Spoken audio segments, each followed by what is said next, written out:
Hello बच्चों, कैसे हो आप सभी लोग। आई होप कि ये छोटे छोटे 5 मिनट सेशंस आपको बहुत ज्यादा बेनिफिट दे रहे होंगे। इफ आपको ये सेशंस पसंद आ रहे हैं तो मेक श्योर कि आप इन वीडियोस को लाइक करो और डेफिनेटली अपने फ्रेंड्स को सेंड करो, शेयर करो बढ़िया से उनको, ताकि उनको भी इसका बेनिफिट हो सके। एंड मे बी ये 5 मिनट के इंपॉर्टेंट सेशंस आपके एग्जाम के टाइम में बहुत क्रूशियल हो जाए। तो भैया, आज हम लोग क्या करने वाले हैं?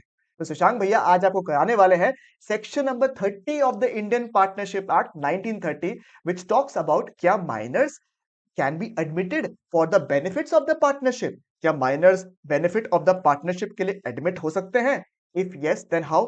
क्या राइट्स एंड लाइबिलिटीज रहेंगे? And what will happen when the minor turns major? आइए इन सभी को फटफट हम लोग विद इन 5 मिनट्स रिवाइज करने की कोशिश करते हैं। Number one, as per the Indian Contract Act, ठीक है, अगर हमने माइनर के साथ में कोई भी एग्रीमेंट किया तो वो क्या कहलाएगा? वॉइड एब इनिशियो कहलाएगा। तो उसको माइनर को हम लोग फुल फ्लेजेड पार्टनर तो नहीं बना सकते, but if we have the consent of all the partners, if we have the consent of all the partners, he can be admitted for the benefits into the firm. तो as a minor, क्योंकि आप उसे benefits के लिए enter करवा चुके हो, तो उसके पास में कुछ न कुछ राइट्स एंड कुछ ना कुछ लाइबिलिटीज तो होगा। करेक्ट। क्या क्या राइट्स है? Number one, he has the right to share profits and assets और प्रॉपर्टी इन द फर्म, मतलब उसको प्रॉफिट्स एंड एसेट्स जो भी है उसके फर्म में वो उसको मिलेगा। Number two, he has the power to access and inspect the books of accounts and copy, take the copy of the same. वो बुक्स ऑफ अकाउंट्स को एक्सेस कर सकता है एंड उसका कॉपी भी ले सकता है। नंबर थ्री, वो सूट भी फाइल कर सकता है। वो क्या कर सकता है? सूट भी फाइल कर सकता है। किस चीज के लिए? अकाउंट्स एंड पेमेंट्स के लिए। किसके लिए? अकाउंट्स एंड पेमेंट्स के लिए। कब? कब करेगा? हमेशा कर सकता है क्या? नहीं। जब वो अपना रिश्ता तोड़ रहा है, किसके साथ में?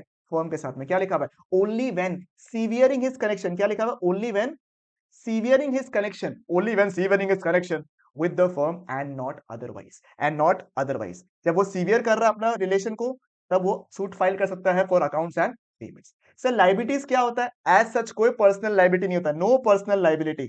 इसीलिए क्योंकि उसका पर्सनल लाइबिलिटी नहीं है, he also can not be declared as insolvent. तो सर कुछ तो लाइबिलिटी होगा ना? हाँ, लाइबिलिटी है ना। कौन सा लाइबिलिटी सर? जितना का उसका प्रॉफिट्स या फिर प्रॉपर्टी बनता है ना फर्म में, जितने की उसकी प्रॉफिट्स या फिर प्रॉपर्टी बनती है फर्म में, उतनी की मैक्सिमम लाइबिलिटी हो सकती है माइनर की।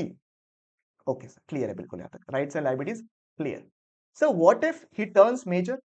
जैसे ही वो मेजर हो जाए, जैसे ही वो मेजर हो जाए, तो within 6 months from the date he turns major और ही अटेन्स द मेजोरिटी, या फिर जब उसको पता चल जाए कि वो एक फर्म में एज अ बेनिफिशियरी एडमिटेड था, यानी कि 6 महीना from the date I become a major, ठीक है। या फिर नंबर टू, 6 मंथ्स, या फिर the date when you obtain the knowledge that you were admitted into the benefits of the partnership. जो भी लेटर है, विच एवर इज लेटर, आपको डिसाइड करना है कि आपको फर्म में रहना है या नहीं रहना है।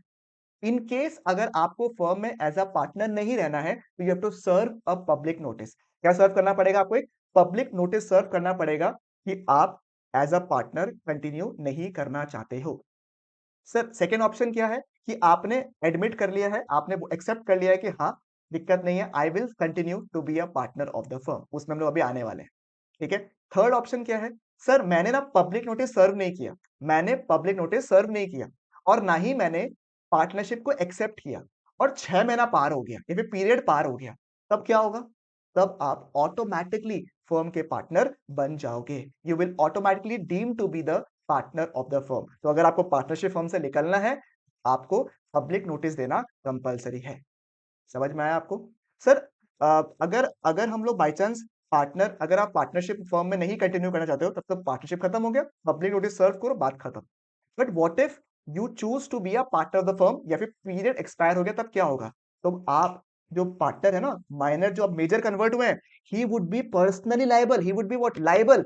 He would be liable for all the acts. He would be liable for all the acts that he has done, not from now, not from the time he has become a major, but from the time he was admitted into the benefits of the partnership। यानी कि अगर आपने partnership में हाँ बोल दी है, आप continue कर रहे हो एज अ पार्टनर, तो जिस वक्त आप एज अ बेनिफिशियरी, जब नन्ना मुन्ना राही था ना, तब से लेकर अभी तक का जितना भी लाइबिलिटी है, उस सब के लिए आप रेस्पॉन्सिबल हो जाओगे। You would be liable just like other partners, आप भी लाइबल हो जाओगे इन सभी एक्ट्स के लिए, ठीक है? और share of profits and share of property जो है, it will remain same just like the time when you were the minor of the firm, ठीक है?